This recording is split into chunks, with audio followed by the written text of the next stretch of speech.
Welcome back to Artistic Vortex. Today, we're diving into one of the most heated political debates in Washington, the SAVE Act, and why it's causing such a sharp divide between Republicans and Democrats. So, what exactly is the SAVE Act? The Safeguard American Voter Eligibility Act would require proof of U.S. citizenship when registering to vote in federal elections. That means if someone is registering for the first time or updating their name or address, they would need to provide documents such as a passport or birth certificate, similar to what's required for a real ID. Supporters argue this is simply about election integrity. President Donald Trump has urged Congress to pass the bill quickly, calling it common sense legislation designed to protect American elections. Senate Majority Leader John Thune has also expressed support and promised to bring it to the Senate floor.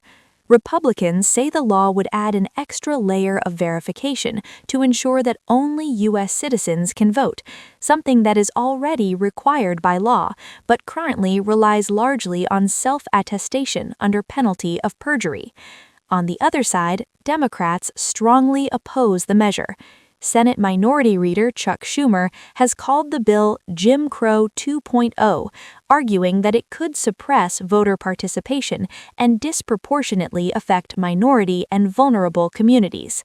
Critics claim that requiring in-person proof of citizenship could create barriers for people who may not easily have access to documents like passports or certified birth certificates. They argue that documented cases of non-citizen voting are extremely rare, and therefore the bill addresses a problem that is statistically minimal. Supporters counter with polling data showing that a large majority of Americans, including significant percentages of Democrats and minority voters, support voter ID requirements. They frame the bill as aligning with public opinion and strengthening confidence in elections. This debate reflects a larger political question. Where is the balance between access and security?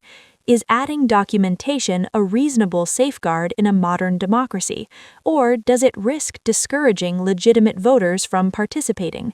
The Senate will need 60 votes to move the bill forward, meaning bipartisan support would be required.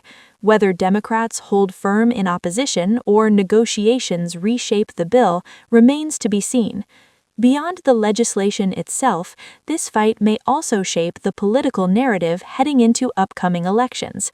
Both parties are positioning themselves not just around policy, but around values, trust, fairness, and the integrity of the democratic process.